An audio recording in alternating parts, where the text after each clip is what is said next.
is Riding with Ree, and for this week's video I thought we would do a little winter Q&A. I've also got an Equestrian monthly mystery box from Neddy & Co, which I really want to unbox for you. So Neddy & Co launched in September, and they actually sent me their September mystery box as well, but I wasn't able to unbox that one because we didn't want to give it away and ruin it for everyone who'd ordered the first September box. But it was really incredible. There was Car and Dame Martin shampoo in there was stirrup covers, there was a lick-it bar, there was a to-do list, there was a bunch of stuff in there. So I'm going to take you through what's actually inside the October mystery box, and then I'm going to answer a bunch of your questions that you gave me on Instagram. So most of them were around loaning, updates on me and Ted, stuff around the winter time. So it's kind of wintry themed. We're definitely getting into autumn.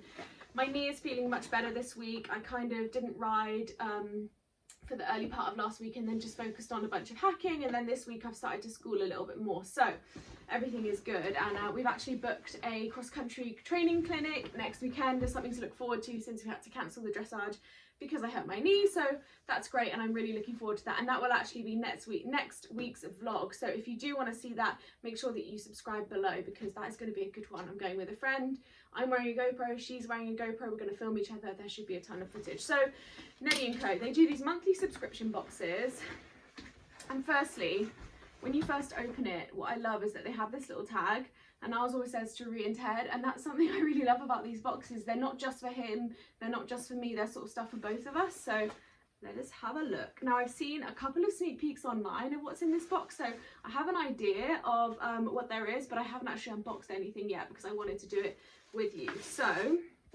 firstly, you get their little thank you card and obviously their social media. I'll share it down below so you can see it as well. This was gifted to me, by the way, so this was free, but they're not paying for this video or anything. I just really wanted to show you because I think it's a really cool box. So firstly, we've got some long pink socks. It's really the perfect time of year. And speaking of which, HALT Equestrian, which is this is from the old collection, but the new autumn winter collection for HALT launches on the 12th of October. And they've been sharing snippets of some of the new designs on their Instagram, so head over there if you want to see them. There are some really incredible ones. They're sort of a hoodie that's based a little bit off the Broadway half-stitch sweatshirt, so it's kind of got that cropped look, and a couple of other really cool designs, so I'm really excited for that. Okay, so these are pink and knee-high. They're kind of this stretchy material, super soft. I always worry when the socks are like too thick under your jods and then you're trying to fit your boots on. For me anyway, it feels quite tight, so that is very cool. I'm super pleased with that. There is a diamond gloss body brush. Honestly, can you really have too many body brushes? Have a look at this. Okay, I heard rumours that there is a sweet treat in this box, and I wasn't wrong. This is from the Little Burnham Kitchen. It's an independent baking studio in Highland, Perthshire. Gourmet cakes, bakes and treats. And this is their caramel fudge brownie. Okay, a bit obsessed. I'm very excited to try that later. Ted got a lick-it bar in the last box, and now I have my sweet treat. A little box of Haribo, very cute bag of Haribo, not box. There's also mane and tail detangler, which is from High Shine. Very cool and perfect timing for this kind of time of year. It's much harder, I think, to bath at this time of year because it gets colder, so it's nice just to give you a little spruce up. So that is very cool, and it's a full-size bottle, just like last month's box was the full-size Car and Dame Martin. So it's really impressive the size of the things you get in here. And then finally, this one I'm super excited about. I saw a little glimpse of this on the internet. Can you see that little sticker there? I don't want to break it, but wanted to show you how cute it was. This is probably one of my favourite gifts in the box. Look at this. A little jar of treats for your horse, and oh my goodness, they actually put a little bag of polos in there. That is dead cute. I just think that looks so cute, and I'm really obsessed with like those minimalist kitchen designs you see on Instagram these days, and the idea of having a tack room like that sends me over the edge. We put that to the side, and that is the October Neddy & Co box. Now, October's box is obviously out in the world now, it's sold out, but if you want November's box, you just need to send them a PM. It is £35 including postage, and they will sort it all out for you. So this is gorgeous. I'm super impressed, and actually, whilst I answer your questions, I am definitely going to try some of the brownie, so sorry in advance. So one of the questions I got, which I can remember off the top of my head, was actually around winter essentials that make things a little bit easier. So the first thing I did, speaking of treats, is actually make a TACKROOM TUCKBOX. which is basically like a snack box for the yard. I was just finding that if I went down on a Sunday, I would always have breakfast after I'd been to the yard. And sorry, I can't get this open. Give me a sec. There we go. Yeah, I was finding that I would always have breakfast after I'd been to the yard, and sometimes on a Sunday, by the time I'd mucked out, ridden, cleaned my tack, swept up, it would be hours and I would just be starving. So I put together this TACKROOM tuck box of basically treats, hot chocolate, goodies. I did a little reel of it actually, so you can see what everything was in it. I'll play that for you now.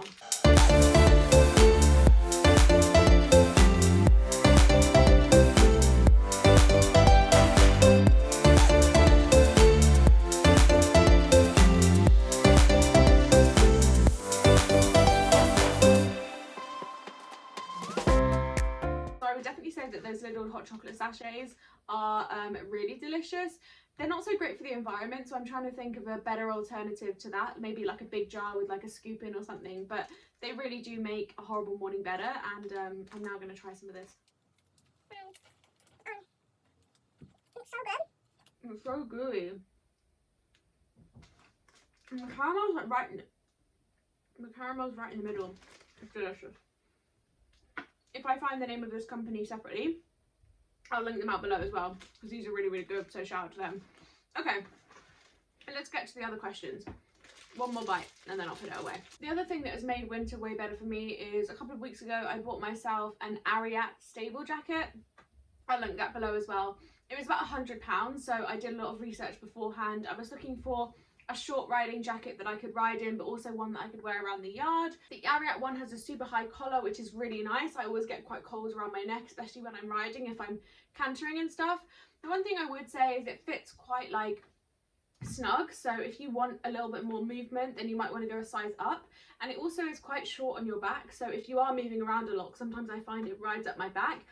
But it's been a brilliant coat. I mean, it has rained a lot for the last few days in the UK, and I've ridden out in the ARIAT jacket and my waterproofs, and it's not leaked at all. And we have been out in some real rain, like constant rain for like an hour, and it's been completely fine. So that for me. And then for Ted, I recently bought him an EQUISAFETY wraparound sheet. I'll link it below so you can see, and none of this is sponsored. I just bought these items and I think they're cool. It's a fluorescent sheet that goes all the way around his back like an exercise sheet. It goes under the saddle, through the stirrups, over the saddle, sorry, and the stirrups come through. And then there's a sheet that wraps around the front as well that sort of goes around his neck. And that again has been fantastic. It's really visible from every angle, which is important because we hack out really early in the morning in the week, and there's quite a bit of traffic because of the nature of where we are. So there are some busy roads we have to cross, and it's really important to me that we're visible. And that has also kept him really dry. So again, we've been riding out in this really, really horrible weather, and he's been completely dry when we get back, which is great because it means I can ride him knowing that he's not going to get cold. When we get back, I just have to towel off his head and his neck, and I don't have to worry about waiting for like hours and hours to put his outdoor rug on before he can go out in the field. So I think those three items, the ARIAT stable jacket, the EQUISAFETY wraparound sheet, and the TACKROOM tuck box I put together, are the things that have made my winter that little bit easier. What are your top podcasts or books? So this is good timing actually.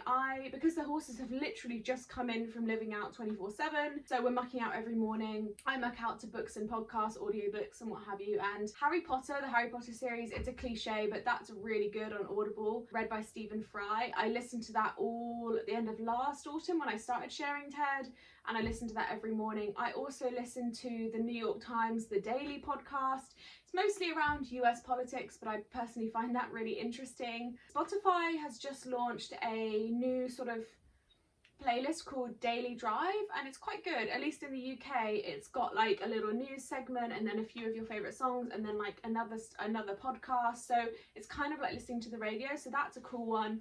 I also listen to Girls Gotta Eat, which is two New York girls. It's a sex and relationship podcast, so if you're a little bit younger, maybe avoid that one, but that's a really fun podcast. I think the Daily podcast is my go-to because they launch every morning, so I listen to them every day during the week when I'm mucking out. How does the weather affect your schedule? Is your arena always good enough to ride in? So I think, as I just said, I ride in all weathers. I have waterproofs. Ted has a waterproof exercise sheet. I have a waterproof jacket and gloves. So I ride in whatever weather unless it's really, really bad. But it does affect the things that I will do. Our arena is outdoor.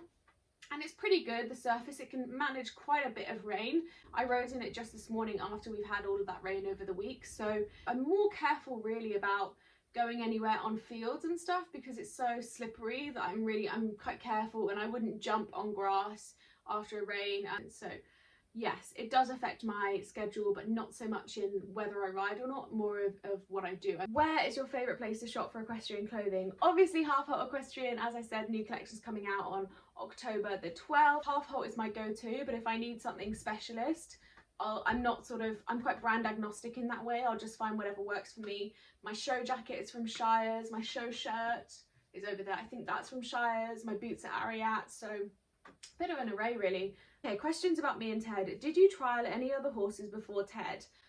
No. And bear with me because I know I always say to try multiple horses. I had a bunch of horses lined up, and then I rode Ted and just was like, fell in love with him and was like, that's what I want. It just felt right. Do you think you will ever go bitless with Ted, and what is your opinion on bitless?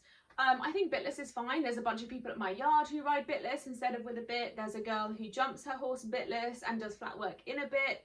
With Ted, I probably wouldn't try bitless unless something happened or he gave me a signal that he might go better bitless than in his current bit, but I'm sort of the opinion that if it's not broken, don't fix it. I see all of his tack makes sense. It all does something, it all has a purpose, and he's happy in his bit that he's got right now, so I wouldn't change it unless there was a real reason to. I'm not an expert on bitless bridles, but I do know that they either pull the pressure from the poll or from the cheeks, so the pressure's still there, it's just not in their mouth. But no, I probably wouldn't go bitless with Ted unless I felt like we really needed to. I think his tack is fine and he likes his bit. How do you feel out cross country when Ted gets strong and flat? Do you ever feel like he'll knock his legs and it doesn't fall down like a pole would? Does it worry you? I know what you mean. It is scary to think that if they knock it and, you know, they hurt themselves, or they knock it and they have a rotational or something, but he wears boots when he goes jumping and cross country in particular, and most horses will, if they do knock a cross country jump, they learn pretty quickly that they're solid fences. And then I think it sounds really harsh, but it's sort of up to them. Like, you can set them up for a fence and then your job really is to let them do the jumping, and it's up to them to pick their feet up, and it's up to you to make sure that you're putting things in front of them that they can jump and that they're happy to jump. I think that's the main thing. So I don't worry about him hitting his legs because I feel like I know him well enough that I'm putting fences at the right height, that I'm setting him up well enough for the fences, and that if he does knock himself, he's got his boots on and he'll learn for next time. I think it's important to be realistic and know your horse well enough. Will you blog your cross country? Yes, that will be next week's video. I think I said that at the start. What is HFS? So yes, this is in relation to a post I put on my Instagram about how HFS are taking us to the cross country, and I've just become a brand ambassador for them. So this will be my first journey with them. HFS are a horse transport company. They basically have a luxury Tatton horse box. They will drive you to events, and they are very impressive. There's two people, Joe and Charlotte, who run HFS, and one of them is a commercial airline pilot. So I don't know about you, but that makes me feel like my horse is in really safe hands. The horse box is just gorgeous. It's a Tatton horse box. There's temperature control, there's air fans, they do long and short haul, they have CCTV. It's just the most incredible horse box. So I kind of feel like once Ted goes on it, he's not going to want to come off. They're just brilliant, and I'm super excited to be having our first run with them. What is your next big goal with Ted? I would really love to do either an affiliated dressage test, although I feel like we wouldn't do great in that because our dressage still needs work, but otherwise I'd love to do a one-day event, and I would love one day just to do a couple of affiliated events, either show jumping or a one-day event or dressage. Just that's a goal I've always had. I've never gone affiliated with British eventing, and I would love to do that, but perhaps next year. It's really expensive for one, and we've got to be able to find the time to train and everything, and find the right event that's not, you know, hundreds of miles away. But that's a goal for me. I would love to do a one-day event on him. Did you ever think of stopping loaning Ted? I saw this and was like, no. I mean, I've only loaned Ted since February, so what's that? March, April, May, June, July, August, September, October, 8 months. No, sorry, 10 months, I can't count. Wait, sorry. 8 months. No, I never thought of stopping. There were some times in the very beginning where I was like, I just don't get him yet, but not in a bad way. I was just like, I don't get him yet, and it never occurred to me to stop loaning him, and I would hope that I will keep loaning him unless there's a major change in circumstances or something with the owners, but I'm really, really happy with how everything is right now, so I would never stop loaning him unless I really, really had to. Have you changed anything about Ted since you started loaning him, e.g. feed or bit?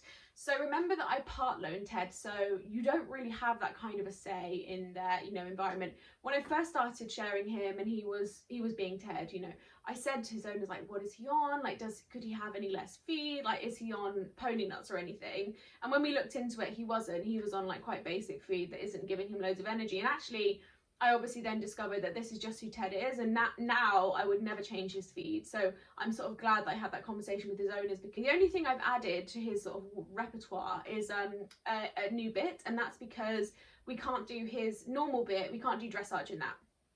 It's not BD legal because it has a sort of gag reflex. I've talked about this in my dressage vlog video, but we changed it for a bit that was very similar. And then when we started doing flat work in that, his owner then, I always said, you know, I'll change it back every time, I'll just do the dressage in it. But she rode him in it, she really liked him in it, so we've sort of kept it on the books as a flat work bit, and he's in it for everything right now. But I'm actually going to change him into his old bit when we go cross country, because he gets quite excited and strong, and I just need a little bit more leverage. It's not a super strong bit, but just a little bit more when we're jumping cross country. But no, otherwise I haven't changed anything. And really, if you're part loaning, you wouldn't really have a say in that kind of thing, I would say.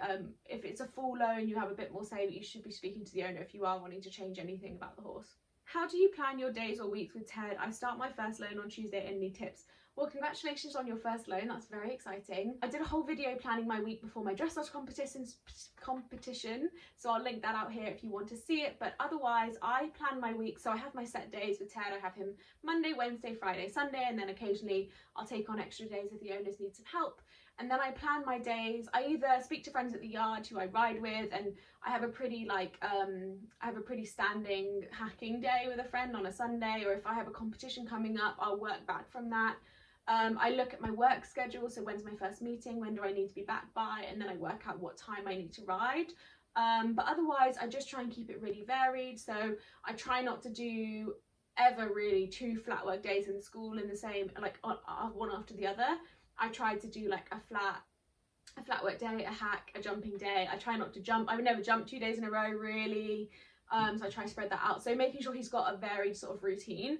And then if his owner's doing anything with him, having a consideration for that as well. So for example, she wants to take him to the beach at some point, and so the day before he goes to the beach, I wouldn't then take him on a super long journey or a really tiring hack. I would probably do something different so that he's not tired out for that, or he's not getting the same thing twice. How long would you say it's taken you to truly bond with Ted? I would say it took me about 3 months to start to predict his behaviour, and about 6 months to start to understand it. And I would say at about the 6-month mark, I felt like I started to have a relationship with him. He started to know who I was and what I was about, and I started to be able to unlock him with the help of my instructor, just understanding what he was about, how to ride him through certain things, what certain behaviours meant. But it's been 8 months now, and I'm still very much, like, every day I feel like our bond grows a little bit more, which is really, really nice. And it's still so early, like it's less than a year, which in horse, I guess, terms is quite short. So yeah, about 6 months I would say, but it's getting better all the time. What is the highest you've ever jumped Ted? I think I've jumped him about 3'3", so about a metre. I've done a course at 90, which is 3 foot, which I'll link out for you if you haven't seen that show jumping course. But there's been a couple of fences where my instructors put it up, or, you know, whatever, because we're trying to achieve a certain thing, and they've been quite high. And I think I've jumped him about a metre, but no higher than that. So 3 foot, just above, about there. What sort of stuff would you do when going to view a loan? How does it work? So I think you mean what kind of stuff to look out for, like what happens. So what would happen is, obviously you do your advert, you'd find someone, they would invite you to the yard, and when you get to the yard, you'll probably meet them, you might have a quick chat with them about you, about them, they might show you around the yard, they'll probably then get the horse in, or show you the horse from their stable, whatever. They'll probably get the horse ready. And whilst this is happening, they'll be talking to you about the horse. You can ask questions about them. How long have they had the horse? What do they do with them? When do they typically ride? Do they do anything for work? Why are they looking for a sharer? All of those kind of questions. And then the owner will probably ride the horse first. You'll be able to see them, warm up, walk, trot, canter. They might have a jump depending on where the horse is at, if they're, you know, fitness level and what have you. And then they would then usually invite you to try the horse. So then you would get on and you'd be able to do walk, trot, canter, maybe a jump, depending. Although I think when I tried Ted, he wasn't jumping at the time. He'd been brought back into work. So I just did walk, trot, canter. It's just a chance for you to get a feel for the horse. It can feel really nerve-wracking. I was really nervous because you want to obviously look like your best self, but try not to be nervous. It's more about you trying out the horse. And while you're going around, I would just ask all the questions you want to ask. You know, be as non-judgmental as you can. You know, don't start picking at routines or like, why is the horse wearing this tack? Why is he doing this? Like, because I'm sure you'll find out the owner probably knows them much better than you do, but keep an eye on how the yard feels, the facilities, does it have the kind of things you want, how far was it from you, like what was the commute like to the yard, could you do that every other day or every few days or what have you. Are people in the yard nice? Do you get on with the owners? Because even though you're not going to be there at the same time, you're going to be talking to the owners like every day, so if you don't get on with them, you're going to struggle with that. What is the horse like? How do they feel? How are they on the ground? Do you feel confident around them? Do you feel confident riding them? Is there anyone in the yard who goes to competitions if that's what you want to do? Is there instructors nearby? Like, all of that stuff is what I would look out for.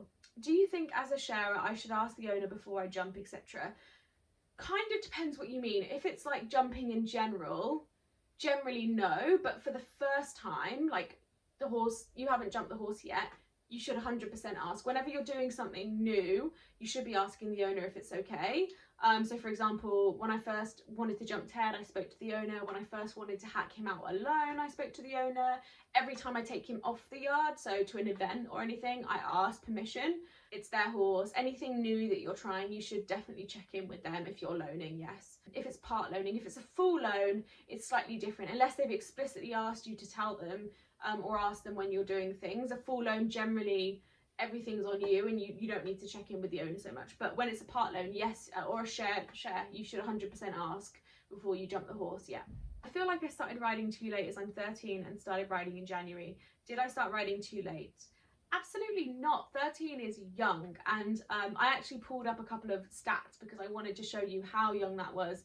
I started riding, I thought I was 12, but my mum says I was 9. I'm not sure, but it was around the same age, and it's never too old. It's also kind of depends what you want to do. Like if you want to be a leisure rider, you can start at any age. Equally, I have some stats for you. The eventer Jock Paget started riding at 19. He was competing at 2- and 3-star events within 5 years. He has an Olympic team bronze and he's won badminton and Burley, which is not bad. There is also Sue Hearn, who is an Australian equestrian who did her first Olympics age 60. So you're never too old to start riding, in short. You could be 35, you could be 40, you could be 60 and start riding and you'll be fine. It's so much more than your talent. It's so much about your determination, your patience, your willingness to learn, your willingness to listen to the horse and understand, and your perseverance. That is really riding in a nutshell. So yeah, you're never too old. That is it for today. That's all the questions I have. The next few weeks are going to be pretty exciting. As I said, we've got the cross-country clinic next weekend that I will vlog. I'm going to be doing my autumn-winter routine now that Ted's back in a couple of weeks. If there's anything you would really like to see, let me know in the comments below. The horse and country, my second horse and country video is going to be Imogen Murray's masterclass, which is jumping horses, using the same fences, a bunch of different exercises, which I think is great if you ride by yourself like I do. If you haven't seen the first one, it was a great one with Gemma Tattersall jumping skinny fences in the school, so check that out on my YouTube channel. But yeah, exciting things coming up. I'm gonna finish off this brownie and I will see you next time. Thank you so much for watching. Bye.